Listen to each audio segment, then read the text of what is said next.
Hello and welcome to my channel. I'm Radha and this is Bidya Journey, your home of all things yoga and well-being. Now, today we're going to explore 3 different ways that you can do downward facing dog or Adho Mukha Svanasana. Downward facing dog is a staple in almost every yoga class, and it's a hugely beneficial posture in that it strengthens the wrists and the upper arms and the upper body and creates a lot of mobility in the shoulder joint, lengthens the hamstrings, reduces stiffness in the heels and the ankles, and it also reduces fatigue and energizes you. So it's really a pose that you want to keep exploring and keep in your practice. Now, some people struggle with this pose in that they find it difficult to put weight onto their hands because the wrist hurts, or there might be a shoulder injury like a frozen shoulder or some other condition with the shoulder that doesn't allow you to put full weight onto the hands and the shoulders, or there's a restriction in the mobility of the shoulder joint. So I'd like to explore these options with you so that you can at least work towards some resemblance of the pose and get all these amazing benefits. Don't forget to like and subscribe to my channel so that you can get all the latest videos as they become available. Now, before we dive into these different ways of doing Adho Mukha Svanasana, I just want to speak about the importance of internal and external rotation of the shoulder joint. And you can do this with me. If you take your arms out in front of you, have them as high as your shoulders and have the palms facing down. Turn the palms away from each other, take the thumbs down, and this is internal rotation. So internally is when the humerus, the upper arm bone, is rotating internally in the shoulder socket. And when you're doing this, and hopefully you can see in me that the shoulders are going up, and you feel if you're doing this that there's a little bit of tension in the shoulder and the neck area. The shoulders feel a little bit elevated. Now, this is already creating unnecessary and excess tension in that area. Now imagine once you do that and you put your hands on the floor and you put weight onto that and then you go up into the pose. The other rotation is external rotation. So if you take your hands out in front of you, palms facing down, and turn the palms towards each other, thumbs facing up and then out. Now this is external rotation. So the upper arm bone, the humerus, is rotating externally in the shoulder socket. And you can already see and feel, hopefully, that the front of the chest is a lot more opening and there's not nearly as much elevation of the shoulders or congestion in the neck area. And so what you're looking to do when you go into Adho Mukha Svanasana is create an action of external rotation in those upper arms. We're going to be exploring this pose against a wall and on a chair, so there's less or hardly any weight bearing in those poses, and so that you can get a feel for that external rotation and start to cultivate some awareness and good habits so that when you're able to do the full pose once again, your shoulders will be free and you'll be able to get full access to creating mobility and strength in your shoulders. Each pose I'll take you through will last about 2 or 3 minutes. And what you're going to need is a bit of wall and a chair. A dining room chair will be perfectly fine. And then either a blanket or a towel. So go get those things and let's settle on our mat when you're ready. The first alternative way that we're going to look at for doing Adho Mukha Svanasana, downward facing dog, is with a wall. A wall is a great way to do downward facing dog if you have a shoulder injury, or if you're weak in the upper body, or if you have really tight hamstrings. Stand facing the wall and take your hands as wide as the shoulders and as high as the shoulders. You'll spread your fingers. We're always looking to spread the fingers so that the palm gets alive and waken up. And step back a good distance so that the feet are a little bit beyond the hips. Have them facing forward and be hip distance apart. Now, to really get into the pose, press into the hands, straighten the elbows, and remember we spoke about external rotation of the upper arms. Draw those outer upper arms down as you squeeze your elbows together and press into the wall.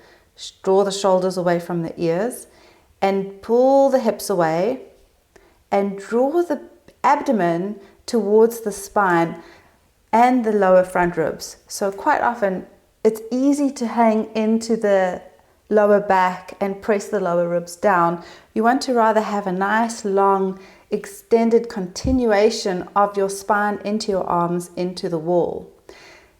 Legs still need to work in this position, so a nice little thing to do is to lift up the toes to help lift up the kneecaps and lift up the thighs. And so once you feel that engagement of the thigh muscles on the thigh bones, you can then go ahead and spread the toes and place them back down onto the ground. So in this position, you should be feeling a great length in the spine, opening in the upper armpits and the upper arms, and not too much stretch in your hamstrings. And then step forward to release. So that is Adho Mukha Svanasana at a wall. Get a chair for the second alternative. Take the chair, any chair, and put it against the wall. Ideally, it's a chair without wheels. I'm using my dining room chair here. Adho Mukha Svanasana using a chair is also a really great option for you if you have tightness in your shoulders or a shoulder injury, or if it's difficult for you to put pressure on your wrists. And again, it also addresses if you've got tight hamstrings. Turn the hands out and place them onto the edges of the seat. Hold on to the edges of the seat and then step back. Feet hip distance apart and have the feet as wide as your hips. And again, you push into the hands and lift and lengthen the hips away. Keep the back of the neck long and the ears in line with the upper arms. So here, because you've turned the hands out, the upper arms are in external rotation. Straighten the elbows, pull the hips away as if somebody's pulling your pelvis away from the arms. And again, be mindful of collapsing through the shoulders and the lower ribs. It's not that you want to round the back, but you want to have a containment of those lower ribs and navel towards the spine. Again, if you wanted to lift up the toes to wake up those thighs, lift up the kneecaps, you can, and then place them back down. And to create the length in the back of the thigh, you aim the sit bones up out of those back thighs. So you're not rounding the lower back. The front of the pelvis is still descending. So this is Adho Mukha Svanasana, downward facing dog at a chair. And to come out, step forward to release. The third version of Adho Mukha Svanasana is if you are able to do the pose, but you find that your wrists get a little bit tender when you put the weight onto them. So we will take support underneath the base of the palm, but the base of the fingers will still remain onto the floor. Take your mat and roll it back a little bit and place just the base of the palm onto that support. Have the hands as wide as your shoulders and have the base of the fingers on the floor. So the base of the palm is on the mat and the fingers are on the floor. Straighten the elbows and then tuck the toes under. Inhale, and with an exhalation, push especially into the base of the first finger and lift yourself up into this pose. So here the angle between the wrist and the arm, the hand and the arm, is a little bit less. Remember that external rotation so that there's space between the neck and the shoulders. Lift up the heels, lift up the thighs, and then see if you can take the heels far back and down. They don't need to get to the floor. Just notice if this creates less pain in your wrists for you. And then come down.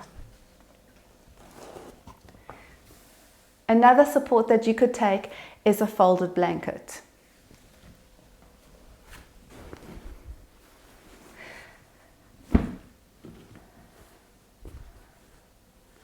So taking a folded blanket, it doesn't need to be too thick.